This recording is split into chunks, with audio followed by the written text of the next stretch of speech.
what can I say? I've been having dreams and always wondering what they meant. And so I'm in that stage where I'm sort of decoding my dreams. And I didn't realize that there was a forum where I could actually discuss that. So to know that you had a space to talk about dreams was amazing for me. I am currently in the Gambia, but I lived in the U.S. for many years. I've been here over a year, and my dreams have amplified since I came to this side of the world. So I hope that answered your question. Cool. Yeah, that's super exciting. So I know that you have your podcast and your show about your repatriation, and that's how you ended up over there. So tell me a little bit about that and why you feel like your dreams are such a big part of that. Well, the dreams actually started in the States. And it started with just hearing a knocking.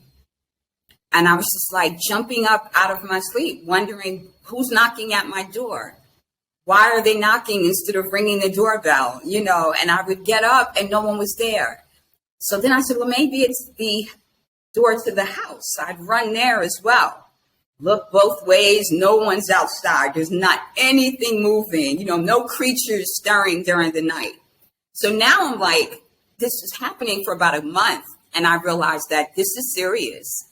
Like someone is knocking in my sleep. And so I start to look it up, and everything you see has some sort of negative connotation, right? No, it's death knocking at your door. Don't answer, all this scary stuff. And I was like, no, I can't look it up in this way. I need to look it up from a spiritual way. And so when I would put spiritual in the search, it would come up with a variety of open-minded ways to look at it. So the first time that I stopped hearing the knocking and I had a dream, it was about an Egyptian woman. She was literally tall and lean and beautiful, like 6 or 7 feet, 7 feet tall at least, walking with 2 dogs. I think I said they had bodies like dogs and cat faces or something, right? Duh. When I Google it, what comes up? The Egyptian Sphinx. And I'm like, that's what I saw in my dream. That's what I saw. So now I'm trying to figure out what goddess was this? And is this an ancestor? And what is the connection? And why is it that once I stopped hearing that knocking, there's this symbol of Egypt? I'm already like, I know I have a connection to Africa. So what is this about? And then after that, other dreams just started coming through, and they were coming through with more details and they were more vivid. I was already thinking about traveling to the continent because I at that point, I had planned a trip. It's like the height of the pandemic. So I grabbed my son. We went to Ghana, Sierra Leone, and then Gambia. And I really liked Gambia. And I said, you know what? When my lease is up, I'm not coming back to this. Like, I'm done. That's it. I'm selling my stuff and I'm moving. And everybody's just like, we knew you always had a connection to Africa. You've always been very cultural, but no one saw it coming. So it came as a shock to a lot of people. But from what I saw in my dreams and the messages that I was getting, all the signs and synchronicities around me, I was like, yeah, this is the thing to do, and I didn't hesitate. Yeah. That's awesome. Yeah, I'm glad that you really listened to your heart and to your dreams, literally, and that you just followed that like feeling that you were getting. Super cool. Yeah, and I didn't know, not to cut you off, I didn't know if it would be Egypt per se. So what I did do was it led me to get an African ancestry DNA test done, right? Makes sense. So now I have some sort of springboard, and that left my results at 100% Mende from Sierra Leone. So now I have a place to start on the continent, and hopefully I will make it to Egypt because I still have 51 other countries, 50 countries to visit because I've been to 4. Nice. Wow. So that's really cool that you were able to like find your ancestry and like tap deeper into that. What was that transition like for you? I know you had visited a couple times, but do you feel like you just fit right in, or are you still kind of figuring it out as you go? Well, what can I say? I went to Senegal in like 1996. So again, it was already there. And I just got up one day and was like, I'm going to be 26 years old. I'm buying myself a ticket to the continent. And everybody's like, what kind of birthday gift is that? Like, where did that come from? You don't want to have a party? I was like, no, parties are for other people. You know, I want to do this for myself. And that's what I did. I bought myself a ticket. I went with an African dance and drumming troupe. I didn't know any of them. I'm a house music dancer, but I am not a professionally trained dancer.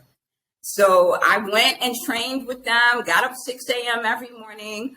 I was there for 30 days and I loved it. And I had something spiritual happen at that time, but I wasn't conscious, right? And guess when it happened? When I was sleeping. Of course. I was sleeping on the beach and I saw shooting stars.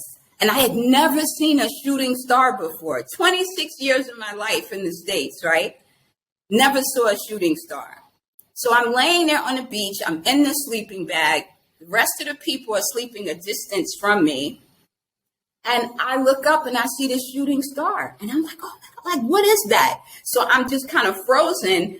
And another one comes. And so I jump up to tell everyone, and I can't move. It literally feels like something is sitting on my chest. No words are coming out my mouth. And I'm just like, and for some reason, I wasn't scared. I knew it was a feeling of stillness. And the only thing I could hear was, do you believe me now? Wow, that gave me goosebumps. And I was like, and mind you, at that time, I was, I'm an atheist. I'm living the world this way. And when that came across, I was like, I don't know if I believe there's a man in the sky, but I do believe there is a higher power. I believe it now. And so that was the message I left with. But maybe at that time, I was supposed to stay where I was, Yeah. But I didn't. That's cool. Yeah. It seems like a moment of alignment, even if you weren't aware of it at the time. It was pushing you closer to, where you were meant to be. Super cool. Yeah. So I want to ask you about how your dreams got more vivid, but first I'm interested too in knowing how were you, so you were an atheist and then now you're getting into your spiritual journey further. What was that like for you? I'm always interested in figuring out how people go from that to finding their way. Well, I will say a lack of faith. When you don't have faith, when you really don't even have a concept of what that word means, how are you going to convince yourself to believe in something that you don't see? You take your existence for granted, right? You're not thinking about, well, how did the trees and the plant, you see yourself as disconnected from those things. So makes sense. When you begin to see yourself as a part of the world and that we're really one, we come from one source. That is when you can say, whatever you want to call that source, right? He, she, I like to say he, she, goes by many names, but there is only one. And so for those who don't believe, I get it. They have a right to that. But there will be a time when you recognize that there is something greater than yourself. And what that looks like is, different for everyone. But for me, I realized it probably came from trauma, right? Whether it was, I like to refer to it as post-traumatic slavery disorder, right? Because what sort of creator would let a people that was so royal and kind suffer such circumstances, right? That's one way. And then the other thing was when my dad was taken from me before I was 2 years old. So I was like, who would do that? Who would allow someone to come all the way back from Vietnam to be killed in a car accident, saving his friends? How does that happen? So you imagine trying to explain that to a child. So it wasn't until I was a teenager one day, my mom said something to me and I was like, I don't believe in God. And she like where did that come from? You know, like I knew you were kind of into Billie Holiday and I thought that was a little strange. I know you used to talk to dead people when you were a toddler, right? See, now the stuff starts to unfold. So when I was like 2, my dad passed before that time, but I was still talking to him. They would come into the room and I'd have toys laid out and they'd be like, you know, are you playing like with your imaginary friend? Look, come on, you know there's no such thing as imaginary friends. Like, you don't see daddy right there? Like I'm pointing to him. I'm looking right at him. So when I was little, they kind of was like, oh, okay, you know, she's just kind of going through something. But then when I got into my tweens, it became a concern because now it's starting to be that he's coming to my mom and telling her to come with him. And you know, when the dead come to you in your sleep, religion and the conditioning teaches us to fear that. And so my mom talked to her friends who were from the Caribbean because, you know, I grew up in Brooklyn. My mom's from the South. And they were like, oh, no problem. Take us to the Obia man, you know, the candle shop, the bodega, right? So she takes me to the Caribbean man on the corner that has all the candles and the Santeria, you know, Santeria stuff. And I have to do like a holy bath. And now I'm upset because I'm like, how could she allow me to have this man throw these liquids on me and burn incense and pray around me? Mind you, I'm standing there naked in a basin and he's praying over me like he's performing some sort of exorcism. And so I was like upset because I really felt like I was molested. This man never touched me. My mother was there the whole time, but I felt molested. So from that age of 14 now, right, until I'm like my first dream, the knocking, I had no dreams. My dreams were blocked as a result of this thing that this man did. I thought that was normal because I don't even really remember anything from age 6 to 14. I have no memories of that time. Now, if something were shown to me, I think it would trigger my memory. Like I remember folding a towel with my mom. And I was like, oh, I remember these towels. And she's like, yeah, I had them before you were a baby. You know, you wonder, how can a towel last that long, right? When you grow up in a house like mine with a mother that has guest towels, you don't use her towels, okay? So they hung in the bathroom for show. So she's like, you know, of course you remember them. And I'm like, no, I remember when there was blood on them. She's like, what? I said, yeah, you know, I remember Dad, like, you know, my father told me, go get the towel. And when I gave it to him, I didn't know what he did with it, but I knew when I got the towel back, it had blood on it. And my mom was like, she didn't want to talk about it. And I was like, why are you like acting like that? She's like, no, you can't remember this. There's no way you can remember this. I'm like, remember what? So apparently, like I said, my dad went to Vietnam. Mom didn't hear from him. So now she gets involved with my stepdad, who's like 15 years older than her. So now my dad just pops up at the door one day after 2 years, like almost a year and a half away in Vietnam. And she has to tell him now that she is involved with someone else in carrying his child. So he's coming back with the ring, ready to claim her and his daughter, right? So they sit on the bed opposite each other. And when she tells him she's expecting, my dad was a big dude. He literally turns around and kind of swats at her. She falls off the bed and hits her head on the radiator. He yells for me to go get the towel. So I don't know what's going on in the room. I just remember the towel.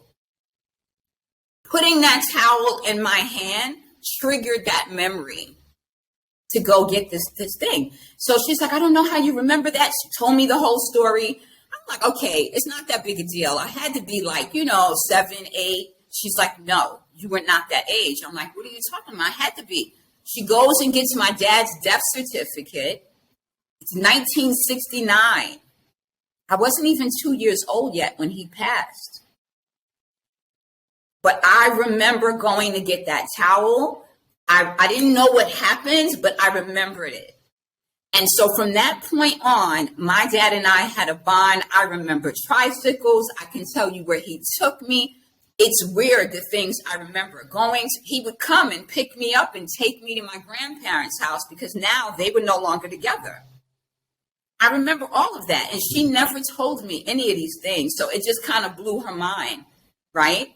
And so now, again, this is probably after the whole spiritual bath thing.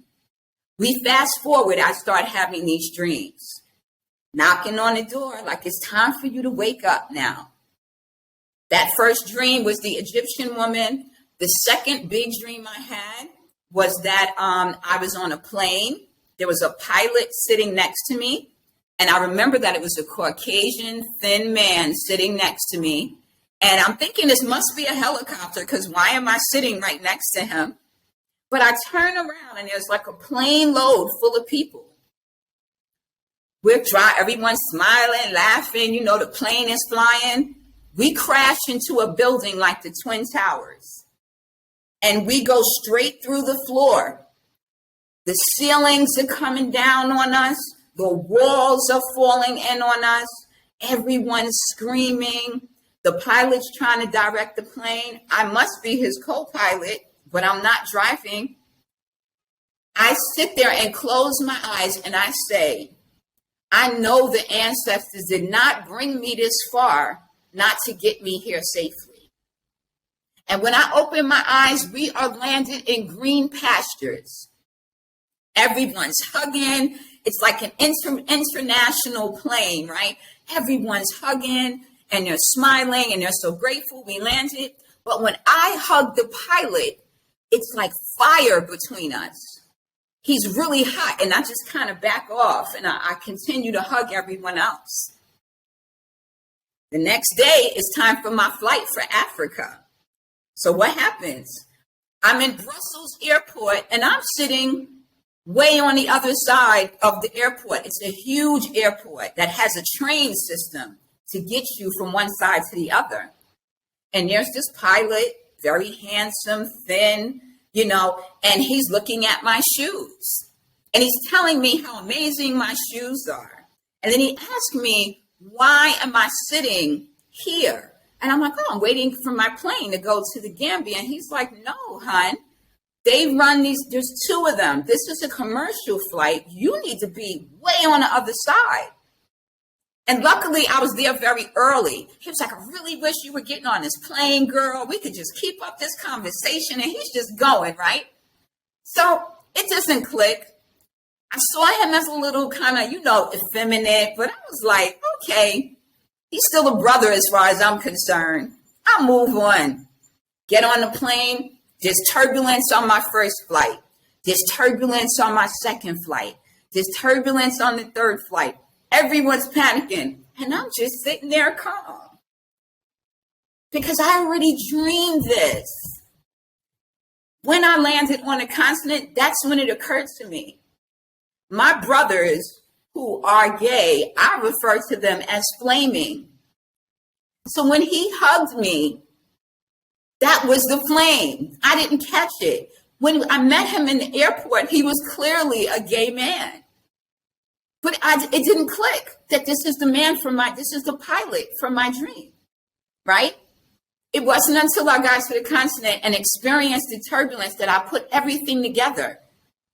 You didn't have to be afraid because you knew what was going to happen already. And those are the kind of dreams I have.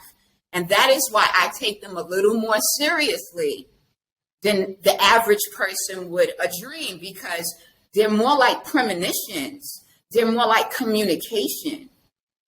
you know? And I've been talking long enough. Please, you go. Yeah, no worries. I'm just taking in your story. It's so amazing, honestly, the whole journey. And like, I completely understand how like religion and programming and all these things like put so much fear in us. And I think it's really cool how you've been able to like find your own journey and tap into your dreams and like the connection you have with your dreams. That was a really cool story, honestly.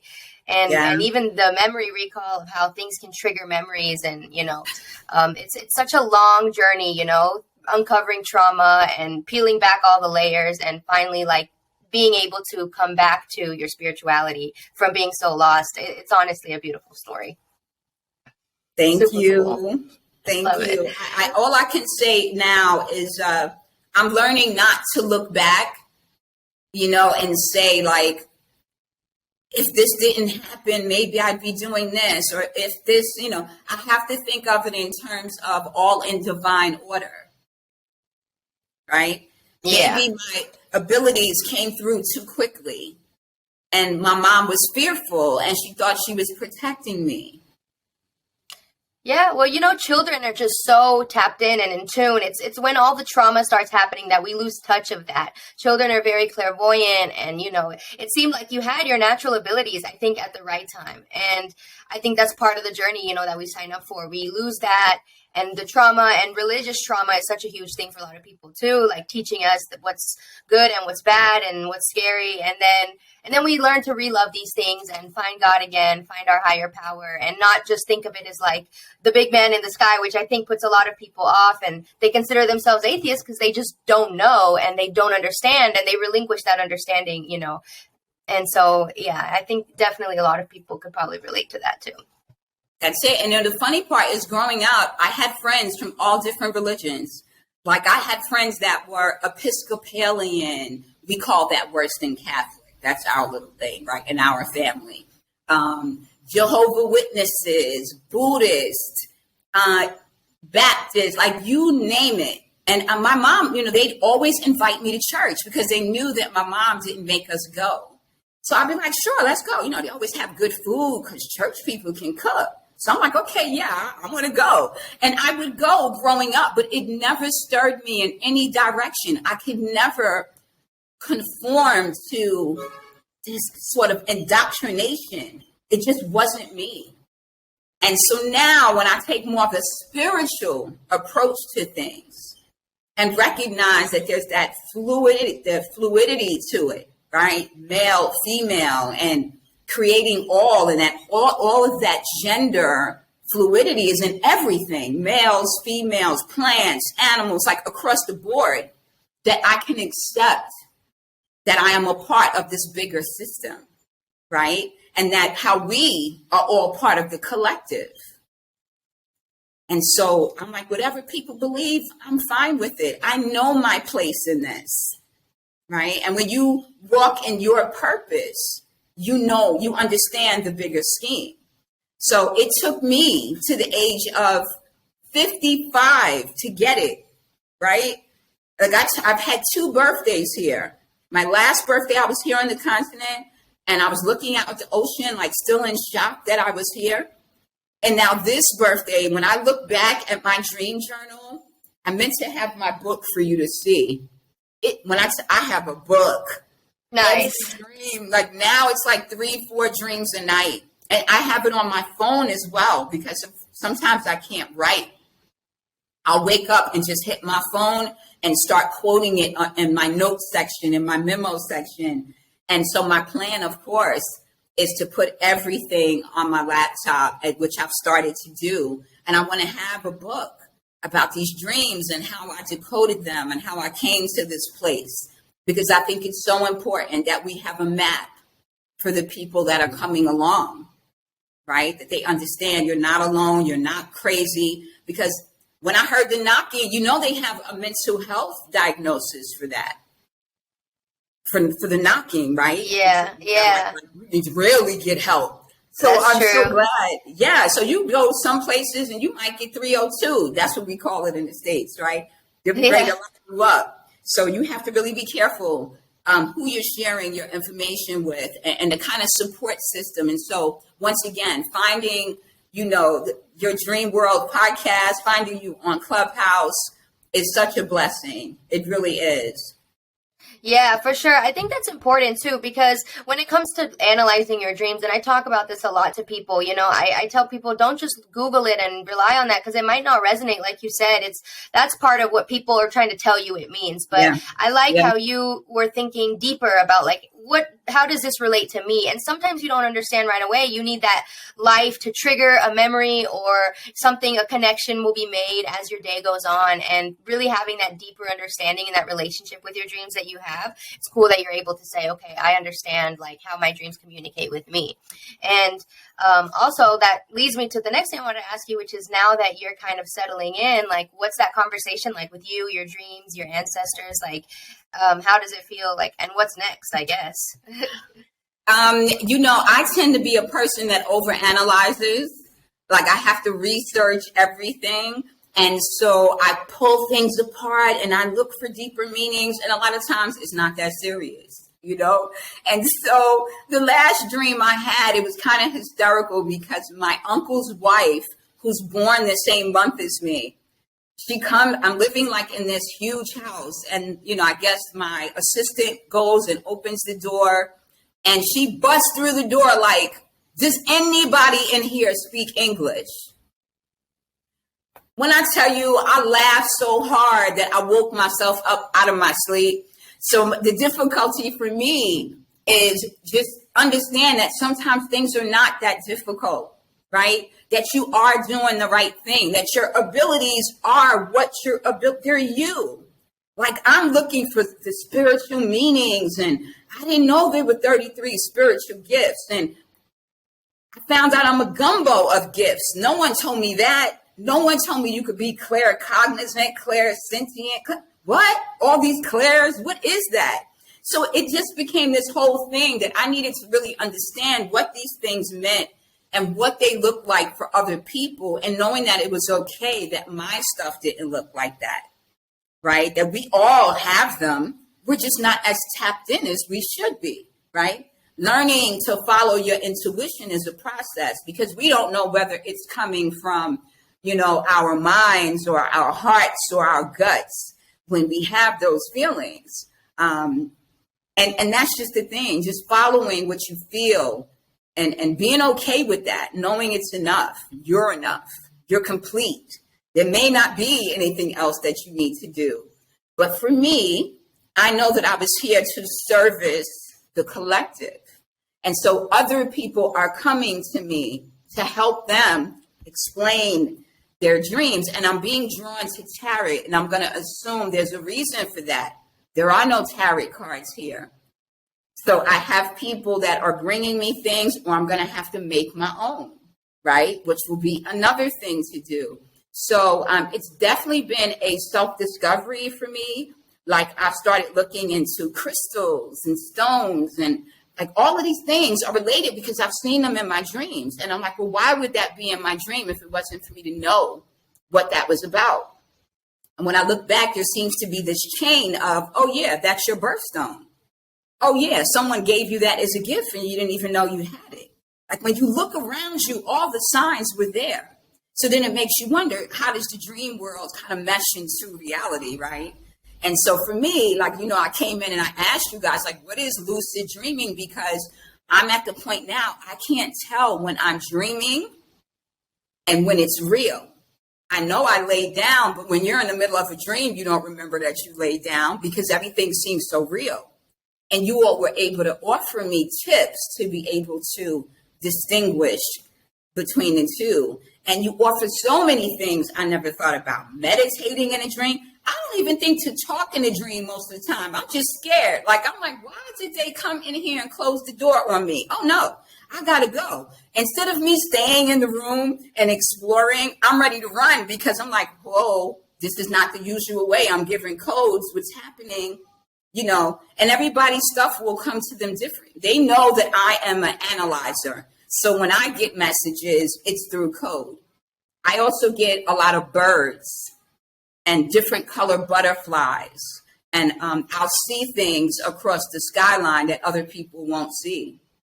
So I realized that that's for me to assist other people with that don't see it. I'll feel things, like I feel things very deeply when I'm talking to people. Their energy, I can feel that when I walk into a space as well. But I thought that was normal. I thought everyone did that, So now I know that it's something I'm supposed to share and I don't have to keep it to myself. Some of these things I'm saying to you, my closest family members have never heard. Right? Yeah. It's time. Yeah. Definitely. I think it's definitely a great journey, and I'm excited to see where it goes. I love having this conversation with you and talking about dreams, and I'm sure we're going to have so many more when we catch each other on Clubhouse too. So yeah, that's cool. The rabbit hole with dreams goes so deep, and it's really about some people take their dreams way too literally and they have different analysis, but yeah, everyone's different, so we have to really figure out how you communicate with your dreams. Everyone's got their own way. So yeah, it's really cool that you're still figuring that out. It's a lifelong journey, we never have all the answers. I think that's the point, is we have little breadcrumbs of trails to follow, and we just kind of find our path. So I'm definitely excited to see how you bring your spiritual growth into, to the continent, and what else you're going to start doing. Thank you, Amina. I appreciate the opportunity to talk to you. It's a blast. I really enjoy speaking with you and being it. First time I'm having this conversation outside of your room. Cool. Yeah, for sure. I love having different conversations on my podcast about people I meet on Clubhouse that I find interesting, that I think that we could expand on deeper. So I want to also give you a chance to anything that you feel is calling to you right now to just talk about, or maybe a piece of advice to people on a spiritual journey, maybe in the beginning of it or in the middle, or still blocked out the trauma, or, what kind of advice do you have for somebody that's kind of going through it? I think more importantly is that you have to know you're not alone, and really surround yourself with people that will be productive to your journey. And that's something that I've sought out to do. That's how I came to your room. I'm like, what? A dream room? That was amazing for me.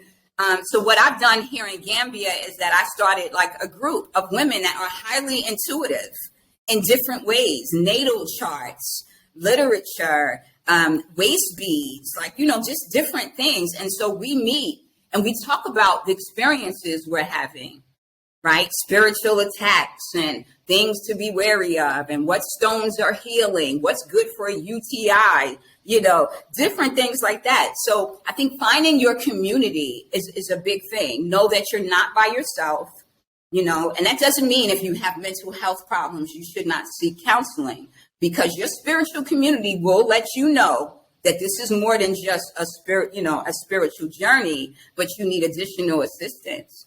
The other thing I did is I have on Facebook a group called African Empaths on a Spiritual Journey, because we know on the continent, people will say you're possessed, you're a witch, because Islam and Christianity are the bigger religions. And so people will practice African spirituality, but they do it in secret. Right. So I have this group called African Empaths on a Spiritual Journey. And we basically just talk about what it is to be empathic, what that feels like, and being highly intuitive, and how you recognize that, and you don't have to feel bad for being that way. And as you know, also, I do a lot about educating the people, period. Know your history, know where you come from, know who your grandparents' people are, right? My grandfather's people, my dad's side, paternal family, were spirit conjurers. Duh. How did I not know that? They tapped canes and spoke to spirits. They raised spirits, but nobody talks about that. So that knocking that I thought I was hearing was in fact probably canes tapping, right? Makes more sense. People on my mom's side, Gullah Geechees, they were into voodoo, hoodoo, and some practices earlier than that. No one ever told me that on that side of the family. So if you're going to be that one that your ancestors choose, expect that all those gifts that come from both sides are going to end up with you. And you need to be prepared on how you're going to move forward with that. And I hope that was helpful. Yeah, that's such a good message. I think you hit the perfect topic because, yeah, I can just imagine how many people go through it thinking, with religion, thinking that what they're doing is bad and what the dreams that they're having are negative, and not really understanding that, it's all part of it. They actually have, deeper connections to spirituality, and that we can still be spiritual, and still, you can still have your religion and your beliefs, but find out for yourself, like what the messages are there, and, that we're really fine. Like, we're not doing anything negative by, listening to your dreams and such. Yes. Love it. Awesome. Thank you so much. And where can people find you? I know you have a YouTube, and you said your Facebook group. I'm going to put your links. Okay. Yeah. My YouTube channel is about my journey to the continent. So I started in the U.S. You'll get to meet my son there because he actually came to the 3 countries with me. And then I track my repatriation. So I talk to people about how they can do it too, and how we can negate all the stereotypes about the continent. Like, it really is a very beautiful place. I live by the ocean, and that's why I really came here. I knew that the water was calling me, and it happened to be calling me from the continent. So this is where I am now. It doesn't mean that this is where I will stay forever, because I do have so many other countries I want to visit. The other piece is I have a podcast, AA Exit the Matrix, which you promised you'd be a guest on as well soon.